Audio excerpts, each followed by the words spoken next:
Olá, aqui é a Isa Minatel, tamo junto. Esse é o nosso Chá Comigo, que eu leio pra você. Tá de boa? Prepara o chá e vamos junto. Tá na correria? Só dá o play, Chá Comigo. Eu leio. Nós estamos lendo O que Sobra, do Príncipe Harry. Já estamos no vídeo número 51. Se eu não tô maluca? Essa é a parte 2 desse livro que tem 3 partes. O capítulo é o 66. E se você chegou agora, assiste esse. Cada vídeo tem um aprendizado por ele mesmo. Se você gostar, depois você maratona o resto todo. Vamos junto, gente! Em meio aos preparativos para o ataque ao polo, sentei com o meu novo secretário particular, Ed Lane Fox, a quem chamávamos de Elf.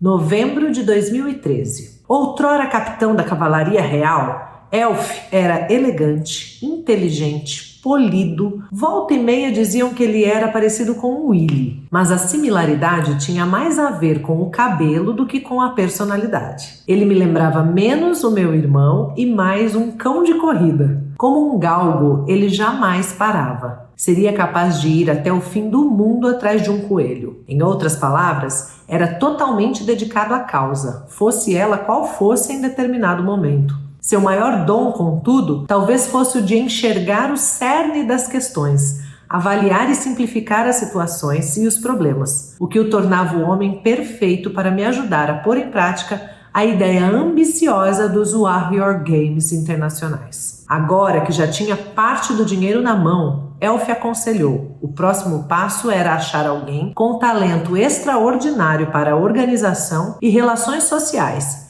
e políticas para assumir uma função daquele tamanho. Ele conhecia o homem certo, Sir Keith Mills.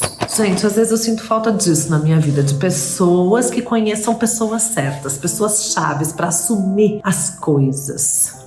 É claro, eu disse. O Sir Keith havia organizado as Olimpíadas de 2012 em Londres, que tinham sido um sucesso. Aliás, daria para imaginar outra pessoa? Vamos convidar Sir Keith para tomar um chá no Palácio de Kensington. Capítulo 67. Eu seria capaz de construir uma maquete daquela sala de estar. 2 janelonas, um sofazinho vermelho, o candelabro iluminando suavemente um quadro a óleo de um cavalo. Eu já tinha feito inúmeras reuniões ali, mas quando entrei na sala naquele dia, tive a sensação de que seria o cenário de um dos encontros mais fundamentais da minha vida, e todos os detalhes ficaram gravados em mim. Tentei permanecer calmo ao indicar uma poltrona a Sir Keith e perguntar como ele tomava o chá. Depois de alguns minutos de bate-papo, apresentei minha ideia. Sir Keith me escutou respeitosamente, com olhos de lince, mas quando terminei, ele soltou alguns e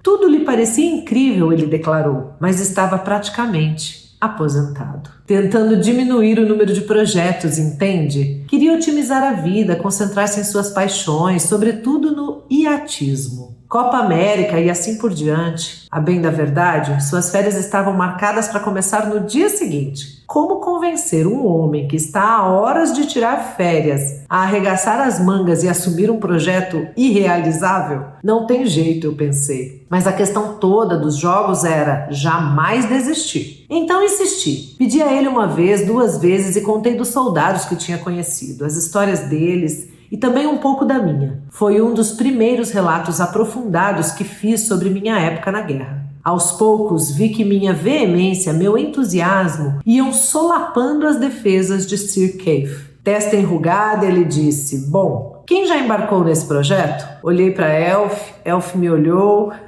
Essa é a beleza da coisa, Sir Keith. O senhor é o primeiro, entende? Ele riu, que esperto. Não, é sério. O senhor pode reunir a banda toda de novo se quiser. Contratar quem o senhor desejar. Apesar da tentativa de persuasão evidente e óbvia, havia muita verdade no que eu estava dizendo. Ainda não tínhamos conseguido convencer ninguém a colaborar com a gente. Portanto, tínhamos carta branca. Ele poderia organizar a equipe como bem entendesse, chamar todas as pessoas que o tinham ajudado a fazer uma Olimpíada tão bem sucedida. Ele assentiu. Para quando você está pensando em organizar isso? Setembro. Como é que é? Setembro. Ou seja, daqui a 10 meses? Isso, de jeito nenhum.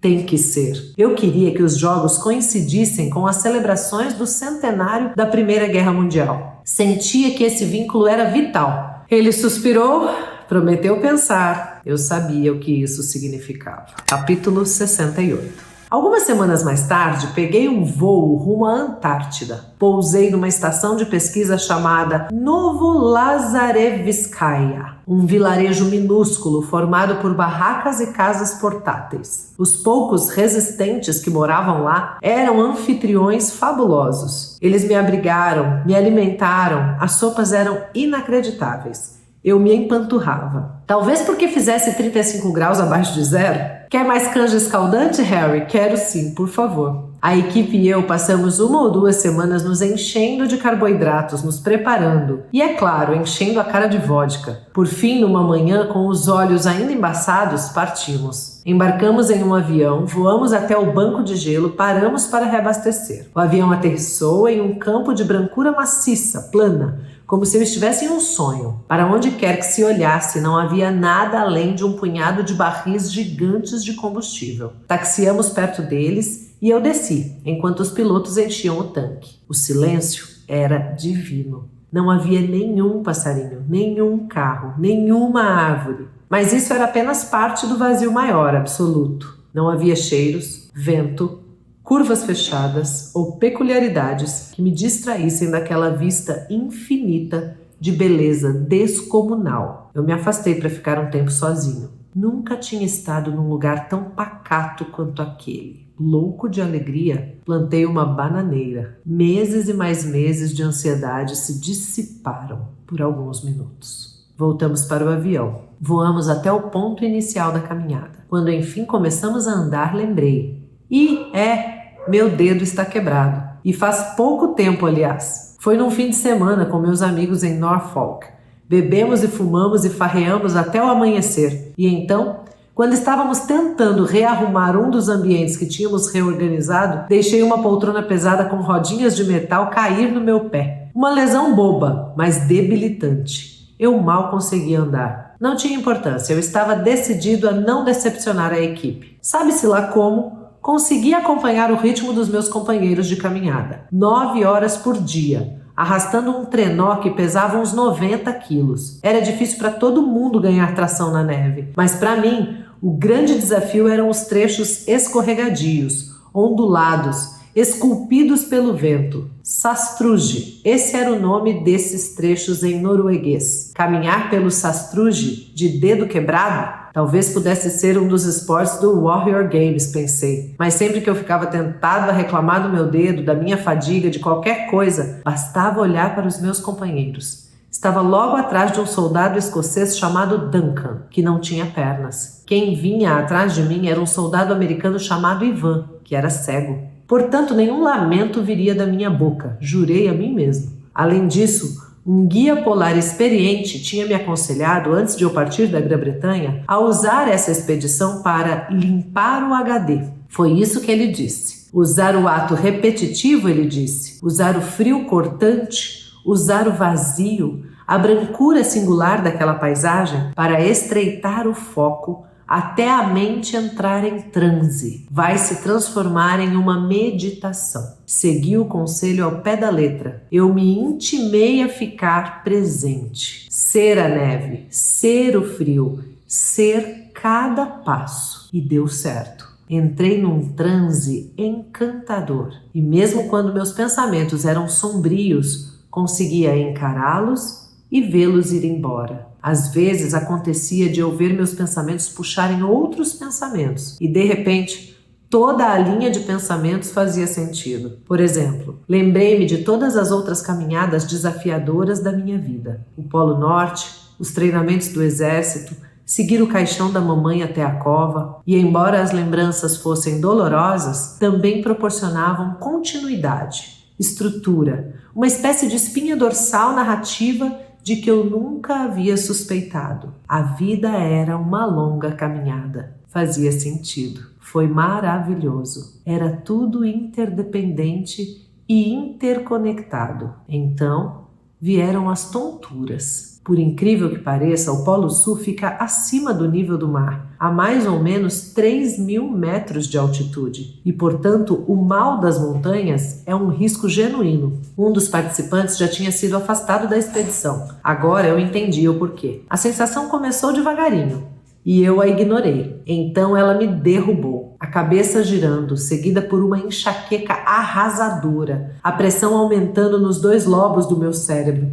Não queria parar, mas a decisão não cabia a mim. Meu corpo disse: obrigado, a gente desembarca aqui. Os joelhos cederam, o torso cedeu na sequência. Caí na neve feito um monte de pedras. Paramédicos armaram uma barraca, me deitaram reto, me deram uma injeção contra a enxaqueca. Na bunda, eu acho. Esteroides, eu os ouvi dizer. Quando recobrei a consciência, me senti quase restabelecido. Alcancei o grupo, procurei um jeito de voltar ao transe. Ser o frio, ser a neve. Ao nos aproximarmos do polo, estávamos todos sincronizados, todos exultantes. Nós o víamos ali, logo ali, por entre nossos cílios cobertos de gelo. Começamos a correr em direção a ele. Parem! Os guias nos disseram que era hora de montar acampamento. Montar acampamento? Mas que? A linha de chegada está logo ali. Vocês não têm autorização para acampar no polo. Então a gente vai ter que acampar aqui esta noite e ir até o polo de manhã. Acampados à sombra do polo,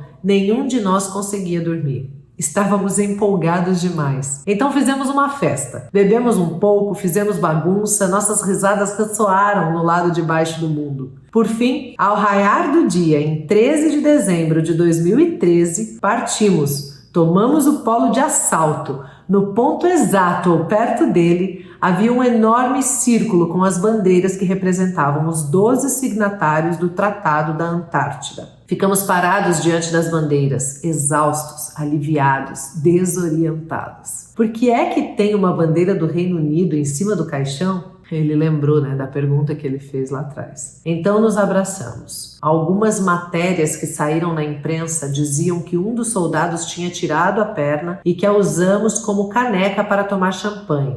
O que parece fazer sentido, mas não lembro. Foram tantas as vezes em que usei pernas protéticas para beber na vida que não tenho como jurar que essa foi uma delas. Contém ironia, né, gente? Depois das bandeiras havia um prédio imenso, um dos mais feios que já vi. Uma caixa sem janelas, construída pelos americanos, no centro de pesquisas. O arquiteto que tinha criado aquela monstruosidade, pensei, devia ter puro ódio da humanidade, do planeta, do polo. Partiu meu coração ver uma coisa tão horripilante dominar uma paisagem tão imaculada. No entanto, assim como todo mundo, corri para dentro do prédio feio para me aquecer, fazer xixi, tomar um chocolate quente. Havia uma cafeteria enorme e estávamos todos mortos de fome. Desculpem, nos disseram, mas a cafeteria está fechada. Querem um copo de água? Água?